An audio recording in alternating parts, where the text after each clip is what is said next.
China is very firm about one thing, and I think history will prove China is on the right side of history. That is to cease fire, to stop the war, to stop the killing, to restore peace, and let time cure all the things which today may seem irreconcilable between Russia and Ukraine. Okay, President Xi of China is due to meet Russia's President Putin in the next few hours in a meeting in Moscow. This is the first for the Chinese leader since Russia's invasion of Ukraine. So what is going to happen on this trip? Let's speak to Victor Gao, who is the Vice President of the Center for China and Globalization, which is a think tank in Beijing that supports the Chinese government. And we often speak to him on this programme. Good morning to you. Good afternoon.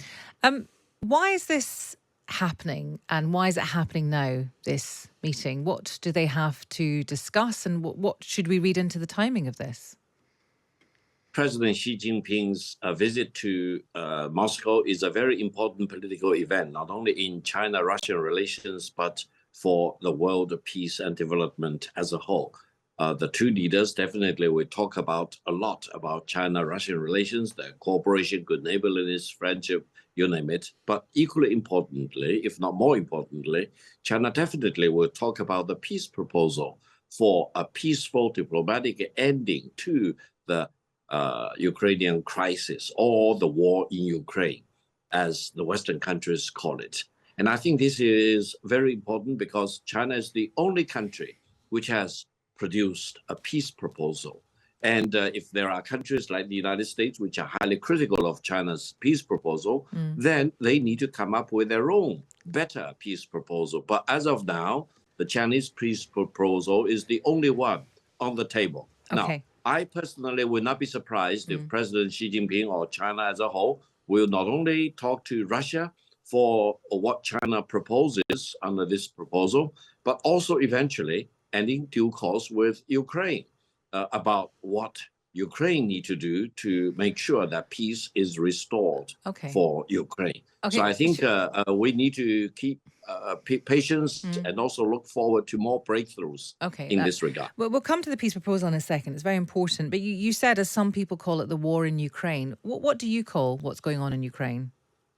The Chinese government has come up with a term called the Ukrainian crisis.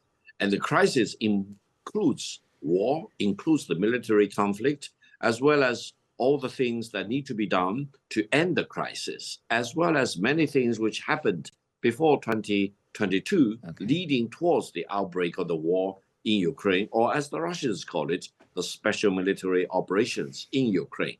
I think whatever term we use is one thing, but of crucial and most urgent importance is to end the war and restore peace for the benefit of the Ukrainian people, to save the Ukrainian civilians, and to minimize deaths among the Ukrainian soldiers as well as among the Russian soldiers. But the Russian soldiers, many people would say, under the direction of their president, invaded Ukraine.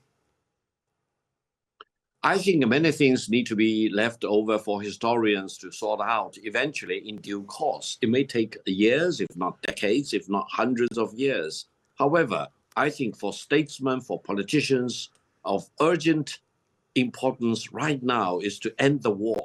And then time probably will be the best cure. Many things which you do not believe will be irreconcilable today may be cured eventually in due course. This is China's policy and China's position.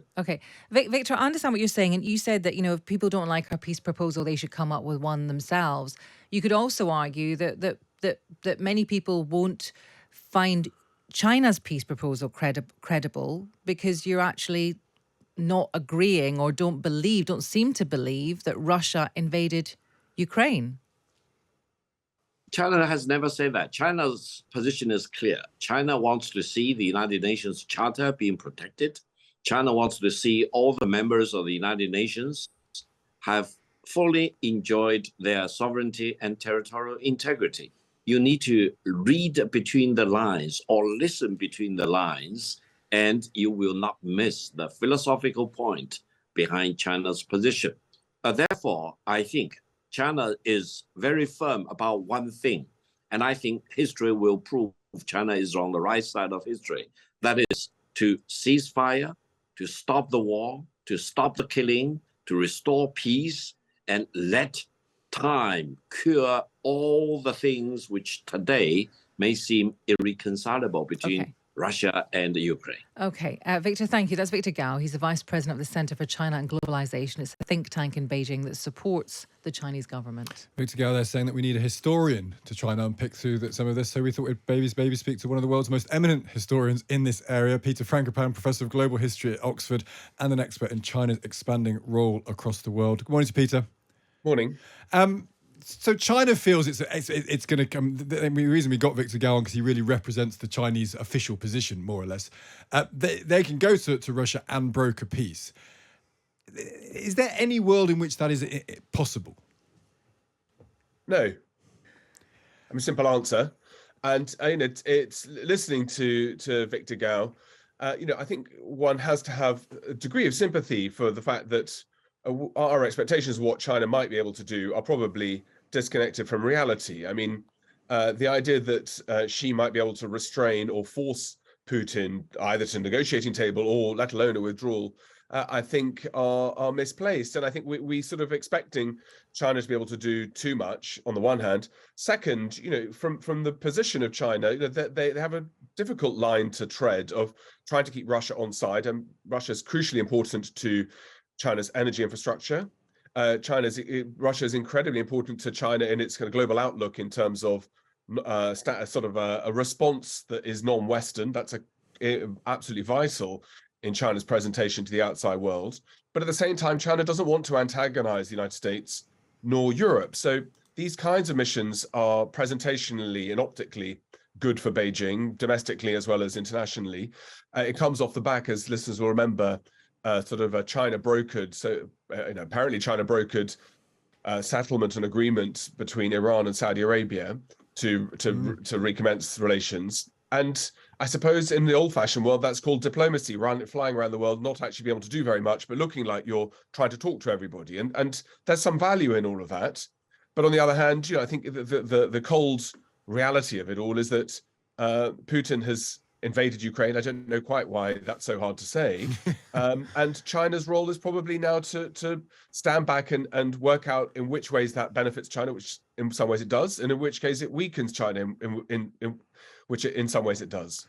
And what then follows from that? Because I mean, it feels to me that China is is the giant gorilla with whom everyone is dancing, if I can mix metaphors here, that we constantly know how big they are, we constantly know how important they are. They have an interest strategically in Russia and Ukraine. They have an interest clearly much more closely in places like Taiwan.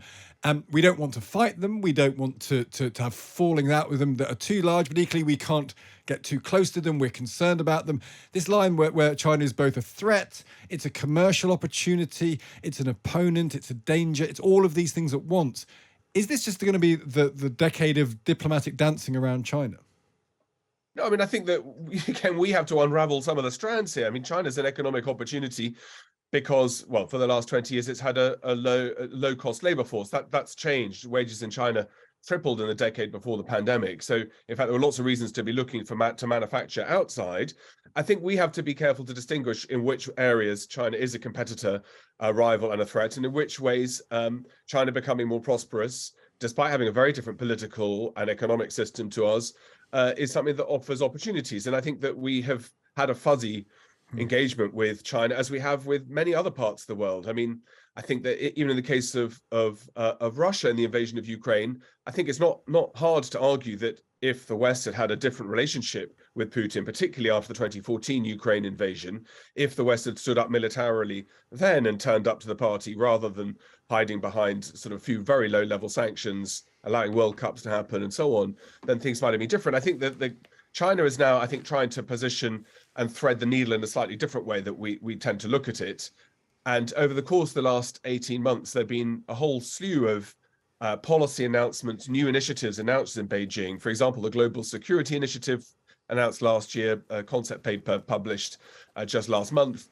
And then the Global Civilization Initiative announced just less than a week ago And those are trying to cast China into the role of saying that it'll lead non-aligned countries to reach into the global south to say, look, the West has a problem, Russia has a problem. We in China want to be friends with everybody. And that's a kind of buildup of what China's been saying over the Belt and Road Initiative. And again, there are two different things there. There's the reality of how the world is, and then there's the what does diplomacy look like? And I think that leadership role that Xi is trying to take and that China's trying to play globally is trying to say there are lots of other countries that don't want to get involved in these things. And it's quite useful in some ways, you could argue, for Beijing that Russia takes some of the heat away from what China's trying to do and feel its way.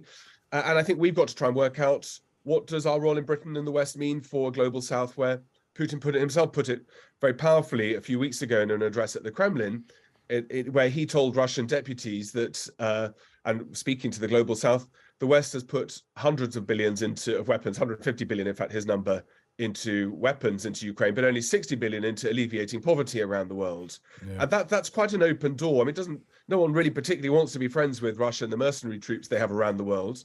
But that narrative, why Victor Gao talked about historians, it is important to have a story. And China's feeling its way through this. And for Xi to turn up in Moscow and his foreign minister, or possibly even Xi himself, to have a call with Zelensky, which is what we're expecting later this week, is a way of trying to keep all the balls up in the air at the same time. And if you like that, you can listen to us.